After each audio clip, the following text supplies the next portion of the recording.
Assalamualaikum warahmatullahi wabarakatuh. Hari ini kita akan belajar subjek fiqh taharah. Tajuk yang kita akan belajar hari ini ialah sunat-sunat berwuduk. Sunat-sunat berwuduk. Kelas yang sebelum ni kita dah belajar dah sunat-sunat berwuduk. Tapi hari ini kita akan sambung sunat-sunat berwuduk dengan lebih mendalam, lebih banyak lagi antara contoh sunat berwuduk yang kita boleh lakukan. Okey.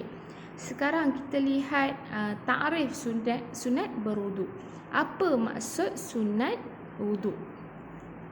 Kita baca, amalan yang digalakkan supaya dikerjakan sama ada sebelum mengambil wuduk atau di tengah-tengah mengambil wuduk. Okey, maksudnya bila kita berwuduk, kita dah belajar dah apa perkara wajib, apa rukun ambil wuduk. Okay, kita perlu basuh muka, tangan hingga ke siku, menyapu kepala dan kaki lah. Jangan lupa niat dan tertib ikut turutan.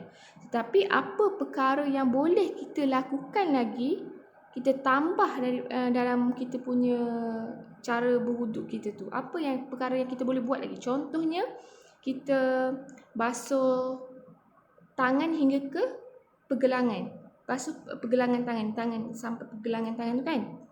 Yang tu adalah sunat-sunat berwuduk. Sebab kalau kita tinggalkan sunat berwuduk, tak apa. Masih sah lagi kita punya wuduk kita. Tapi kalau kita tinggal yang wajib tadi tu, maka wuduk kita tidak sah. Ingat, perkara sunat adalah perkara yang kita digalakkan untuk kita buat waktu berwuduk lah. Okey. Dan apabila kita buat perkara sunat tu, kita akan mendapat pahala. Tapi kalau kita tinggalkan, tidak mengapa, masih sah lagi kita punya berwuduk. Okey. Pada kelas yang lepas kita dah ajar satu hadis yang mana ada seorang hamba ni menyuruh Abdullah bin Zaid untuk menunjukkan bagaimana cara Rasulullah sallallahu alaihi wasallam berwuduk. Lalu Abdullah ni dia tunjuk secara amali macam mana cara Rasulullah berwuduk. Okey, kita tengok sama-sama. Kita buat ulang kaji apa yang kita dah belajar kelas yang sebelum ni. Okey, cara Abdullah bin Zaid menunjukkan cara dia berwuduk mengikut Rasulullah yang ajarlah. Okey, yang pertama ialah ditunjuk dia basuh tangan hingga ke pergelangan tangan. Okey. Yang kedua, dia berkumur.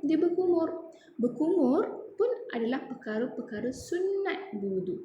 Pergelangan tangan tadi pun perkara sunat berwuduk. Ingat, kalau kita tinggal perkara sunat ini, masih sah kita punya wuduk. Okey, yang ketiga, Abdullah bin Zaid tunjuk apa? Dia masukkan air dalam hidung dan mengeluarkannya. Itu adalah perkara sunat berwuduk juga. Okey, yang seterusnya, okey, dia basuh muka. Okey, ingat basuh muka adalah perkara wajib.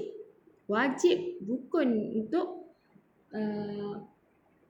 berwuduk lah. Tak boleh kita tinggalkan. Kalau kita tinggalkan, maksudnya tak sah lah kita berwuduk.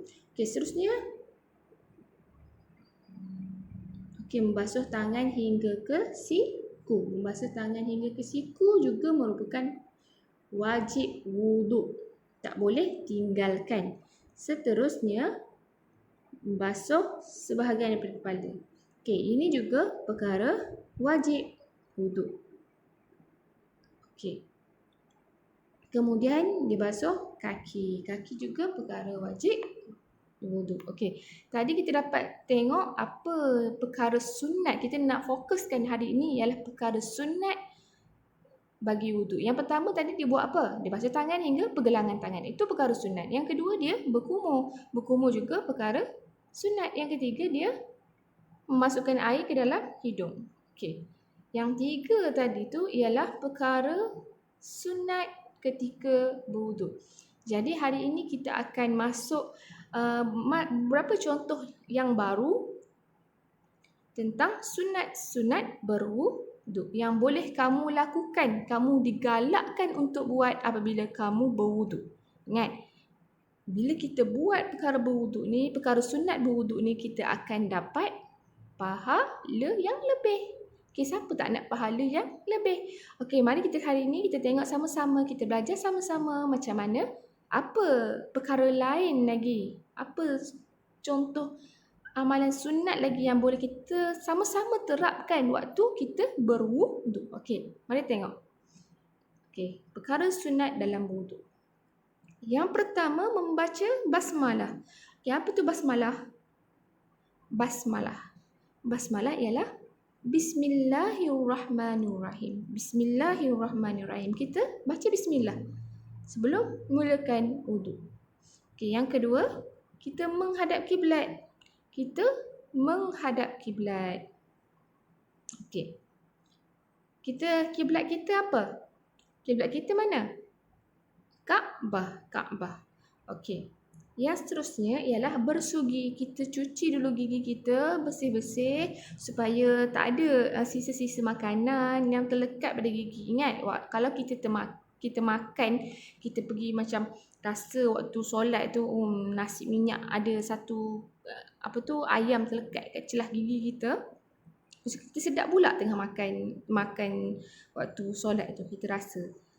Tak boleh. Ingat, makan waktu solat tidak boleh. Jadi kita cuci betul gigi kita sebelum kita solat kan. Okey, bersugi. Seterusnya, membasuh anggota 3 kali. Okey, maksudnya bila kita ambil wuduk, ingat kita ada basuh tangan hingga ke pergelangan, kita ada basuh muka, basuh rambut, telinga, kaki, semua tu kita lakukan sebanyak 3 kali. Okey, bila basuh tangan hingga pergelangan tu, kita basuh 3 kali. Rambut 3 kali. Muka 3 kali. Semua kita buat 3 kali. Ingat, bila kita buat 3 kali, itu adalah satu perkara sunat. Kalau kita lakukan sekali je, maksudnya kita basuh sekali je, masih sah kita punya wuduk kita. Tapi bila kita buat 3 kali, dia akan jadi dapat pahala lebih lah sebab kita membuat perkara sunat. Okey, seterusnya, membasuh tangan hingga ke pergelangan tangan. Ya, macam teacher cakap tadi, dalam hadis tadi pun ada menyebut membasuh tangan hingga ke pergelangan tangan adalah perkara sunat. Kalau kita tinggalkan tak apa, tapi banyak hikmah, banyak macam hikmah tu maksudnya banyak kebaikan yang kita dapat apabila kita membasuh tangan hingga ke pergelangan tangan. Sebab kita kalau perasan perkara pertama untuk berwuduk, selain lepas niat lah, sebab niat kita tak nampak kan dalam hati. Perkara pertama kita tengok, kita buat dalam berwuduk adalah membasuh tangan. Sebab apa kita basuh tangan dulu? Sebab banyak kita nak guna tangan ni. Contohnya kita nak berkumur, kita akan guna tangan untuk masukkan air dalam mulut. Kita akan guna tangan kita untuk masuk dalam hidung. Takkan kita guna kaki. Kita guna tangan kan? Kita guna tangan. So tangan ni mestilah bersih. Jadi tak adalah kita contohlah kita pegang apa-apa yang kotor sebelum tu. Lepas tu kita tak basuh tangan dulu. Lepas tu kita terus masukkan air dalam mulut, berkumur. Kita masukkan air dalam hidung. Bersih atau tak? Okey, banyak hikmah apabila kita membasuh tangan hingga ke pergelangan tangan dahulu masa nak mulakan wuduk tu lah. Okey. Yang seterusnya adalah berkumur. Okey, berkumur, basuh, cuci mulut betul-betul. Hilangkan sisa-sisa yang ada. Okey, yang seterusnya ialah memasukkan air ke dalam hidung. Okey, masukkan, kita nak bersih hidung, kita basuh mulut, kita bersih hidung, kita basuhkan mulut, benda dalam ni supaya bersih lah kan. Kita nak menghadap Allah dalam keadaan yang bersih. Seterusnya, menyelat celah-celah jari, tangan dan kaki. Nampak? Kita pergi gosok celah-celah jari kita, celah-celah jari kaki kita supaya kita rata kita punya air sampai ke kulit kita. Okey, sunat berwuduk yang seterusnya ialah membasuh kedua-dua telinga. Okey, kita basuh telinga kita. Okey, yang seterusnya membaca doa selepas wuduk. Lepas kita habis berwuduk, kita lakukan wuduk tu dengan tertib, ditambahkan lagi dengan amalan-amalan sunat. Kita boleh kita boleh tambah doa selepas berwuduk. Okey, jom baca sama-sama. Bismillahirrahmanirrahim. Asyhadu an la ilaha illallah wahdahu la syarikalah. Maksudnya, aku bersaksi bahawa tiada Tuhan selain Allah dan tiada yang dapat menyekutunya. Wa asyhadu anna Muhammadan abduhu wa rasuluh, dan aku bersaksi bahawa Nabi Muhammad itu siapa?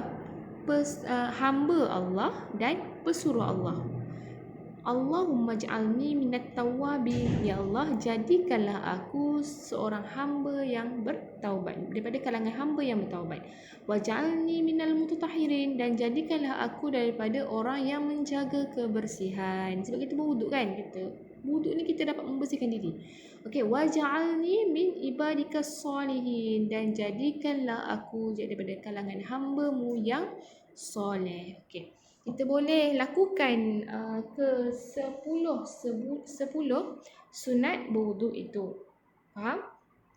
Kalau kita tak dapat lakukan semua, kita ambil sebahagian yang boleh kita rasa kita mampu buat, ambil 2 dulu. Lepas tu kita try buat sebulan, 2 bulan. Lepas tu kita tambahkan lagi kita punya amalan berwuduk. Okey. Sekian itu saja kelas pada hari ini. Assalamualaikum warahmatullahi wabarakatuh. Jumpa lagi. Bye.